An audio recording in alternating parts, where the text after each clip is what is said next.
আমরা পড়ব পরমাণুর গঠন সম্পর্কে। বিজ্ঞানী জন ডাল্টন সর্বপ্রথম পরমাণু সম্পর্কে মতবাদ দেন। তিনি কি বলেছিলেন? ডাল্টনের পরমাণুবাদ অনুযায়ী পরমাণুই পদার্থের অবিভাজ্য ক্ষুদ্রতম কণা। মানে ডাল্টন তার পরমাণুবাদে এটা বলেন যে এই পরমাণু দিয়েই পদার্থ গঠিত হয় এবং এই পরমাণুকে আর ভাঙা যায় না।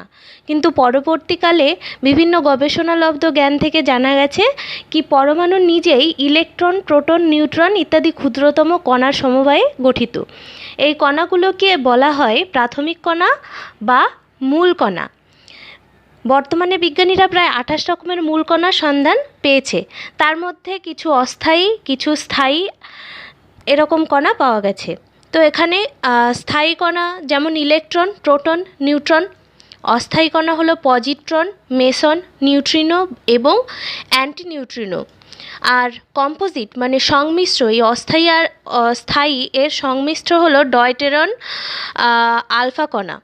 আচ্ছা, এই তিন প্রকার কণার মধ্যে স্থায়ী কণাগুলির বিভিন্ন ধরনের সংযোগ ও বিন্যাসের ফলে বিভিন্ন ধর্মবিশিষ্ট মৌলসমূহের সৃষ্টি হয়। এবারে আসি ইলেকট্রনে। ইলেকট্রন সর্বপ্রথম আবিষ্কৃত প্রাথমিক বা মূল কণা।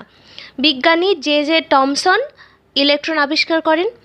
ইলেকট্রনের নাম দেন জি স্টোনি 1874 খ্রিস্টাব্দে।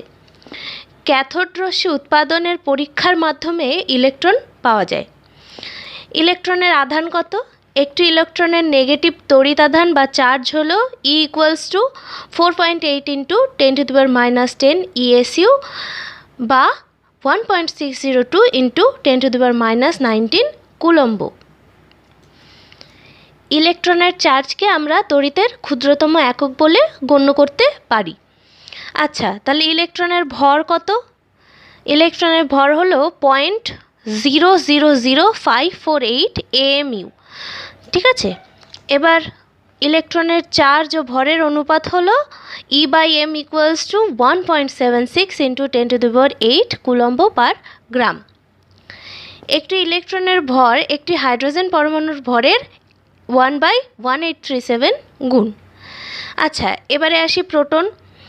প্রোটন হলো বিজ্ঞানী গোল্ডস্টেইন প্রথম প্রোটন আবিষ্কার করেন 1886 খ্রিস্টাব্দে। প্রোটন নামকরণ করেন বিজ্ঞানী রাদারফোর্ড 1920 খ্রিস্টাব্দে।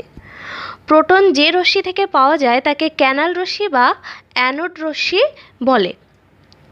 এই ক্যানাল রশ্মি কেন বলা হয়? 1886 খ্রিস্টাব্দে বিজ্ঞানী গোল্ডস্টেইন যখন তড়িৎকলন নলে ক্যাথোড রশ্মি পরীক্ষা করছিলেন তখন তিনি কি করেন? তিনি একটা ছিদ্রযুক্ত ক্যাথোড ব্যবহার করেন। তো তখন কি হয়, ছিদ্রযুক্ত ক্যাথোডের যে ছিদ্রগুলো তার মধ্যে দিয়ে কি হয়, এক ধরনের রশ্মি ওই ছিদ্রগুলোর মধ্যে দিয়ে বেরিয়ে যায়। তো এই ছিদ্রগুলো মধ্যে দিয়ে যে রশ্মিগুলো বেরিয়ে গেল একেই বলা হলো ক্যানাল রশ্মি। আর এটার কি পজিটিভ তড়িৎ আধান, তো একে পজিটিভ রশ্মিও বলা হয়, আবার একেই বলা হয় অ্যানোড রশ্মি, তাই তো? তো সেই জন্য কি বলা হয়, প্রোটনকে ক্যানাল রশ্মি বা অ্যানোড রশ্মি। আচ্ছা, প্রোটনের আধান তাহলে কি? একটি প্রোটনের চার্জ ইলেকট্রনের চার্জের সমান কিন্তু বিপরীতধর্মী। সুতরাং একটি প্রোটনের ধনাত্মক তড়িতের পরিমাণ 4.8 × 10⁻10 ESU বা 1.602 × 10⁻19 কুলম্ব।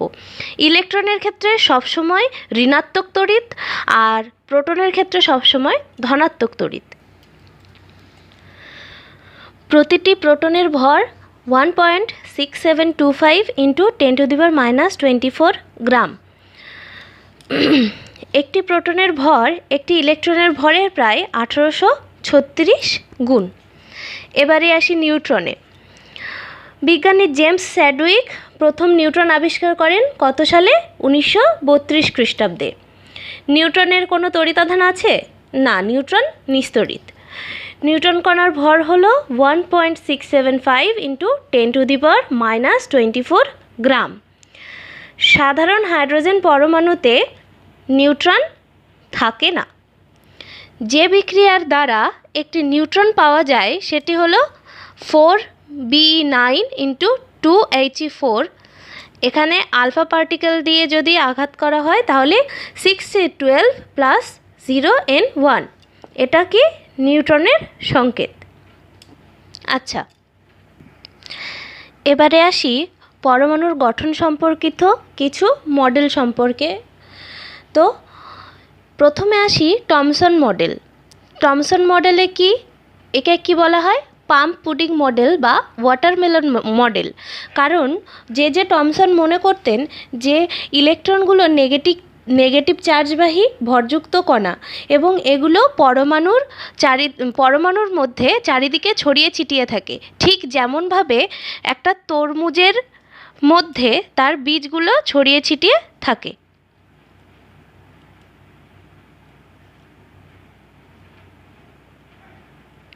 সেই জন্য টমসন মডেলের নাম কি, পাম্প পুডিং মডেল বা ওয়াটারমেলন মডেল। আচ্ছা, এবারে রাদারফোর্ড মডেল।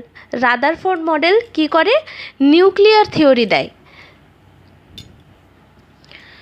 রাদারফোর্ড তার পরমাণু মডেলে কি বলেন, রাদারফোর্ড তার পরমাণু মডেলে বলেন যে পরমাণুর নিউক্লিয়াস পজিটিভ তড়িৎগ্রস্ত কণা প্রোটন দ্বারা গঠিত এবং পরমাণুর সমস্ত পজিটিভ তড়িৎ কোথায় থাকে, পরমাণুর নিউক্লিয়াসে অবস্থান করে। এটা কি পরমাণুর নিউক্লিয়াস।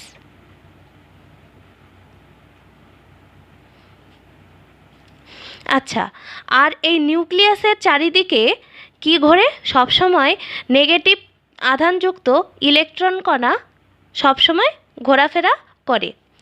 এটা কি ইলেকট্রন।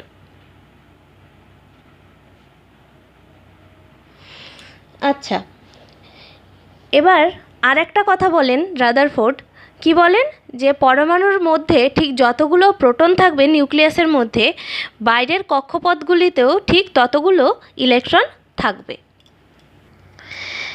বোর তার পরমাণু মডেলে কি বলেছেন, concept of quantisation of energy. মানে বোরের পরমাণু মডেলে এটা বলা হয়েছিল যে ইলেকট্রনগুলি ইচ্ছে মতন যে কোনো বৃত্তাকার কক্ষপথে বিচরণ করতে পারে না, কেবলমাত্র কতগুলি নির্দিষ্ট ব্যাসার্ধের বৃত্তাকার কক্ষপথে আবর্তন করতে পারে। যেমন এরকম একটা বৃত্তাকার কক্ষপথ, এখানে আর একটা কক্ষপথ হলো, এখানে আর একটা, এরকম করে ইলেকট্রনগুলি নির্দিষ্ট ব্যাসার্ধের বৃত্তাকার কক্ষপথে ঘুরতে পারে, আবর্তন করতে পারে এবং এই সব নির্দিষ্ট বৃত্তাকার কক্ষপথের যে কোনোটিতে থাকাকালীন ইলেকট্রন শক্তি বর্জনও করে না, আবার শক্তি শোষণও করে না। মানে এই যে কক্ষপথগুলোতে পরমাণুর নিউক্লিয়াসের চারিদিকে ইলেকট্রনগুলো ঘুরছে, এ যখনই এই বৃত্তাকার কক্ষপথে ঘুরছে তখন এ কোনো শক্তি বর্জনও করবে না, আবার শোষণও করবে না।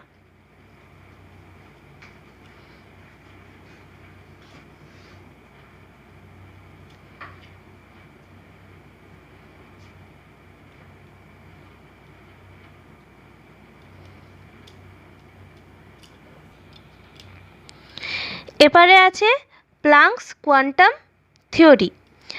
এখান থেকে আমরা ফোটন ও কোয়ান্টা কণার সম্পর্কে জানতে পারি, যেটা আমরা পরে পড়ছি। আচ্ছা, এরপরে আসি সামারফিল্ডস মডেল। সামারফিল্ডের কি মডেল, কি বলছে, অরবিটাল, ইলিপ্টিক্যাল অ্যান্ড স্ফেরিক্যাল। মানে ইলেকট্রনগুলো পরমাণু নিউক্লিয়াসের চারিদিকে কোনো উপবৃত্তাকার কক্ষপথেই ঘুরতে পারবে, কক্ষপথগুলি বৃত্তাকার হবে না। আচ্ছা, এবার আসি ডি ব্রগলিস ইকুয়েশন। এখানে কি বলছে, ডুয়াল নেচার অফ ইলেকট্রন, মানে ইলেকট্রনের দ্বৈত সত্তা। ডি ব্রগলি তার তাত্ত্বিক বিশ্লেষণে কি বলেন, যে সঞ্চারণশীল ইলেকট্রন বা ওই জাতীয় ক্ষুদ্র কণিকার কিছুটা কণা ধর্ম ও কিছুটা তরঙ্গ ধর্ম অবশ্যই থাকবে। এই ইলেকট্রনের তরঙ্গ দৈর্ঘ্যের মানকে কি বলে, lambda equals to h/m v, যেখানে m হলো ইলেকট্রনের ভর, v হলো ইলেকট্রনের বেগ এবং h ইকুয়ালস টু প্লাঙ্কের ধ্রুবক।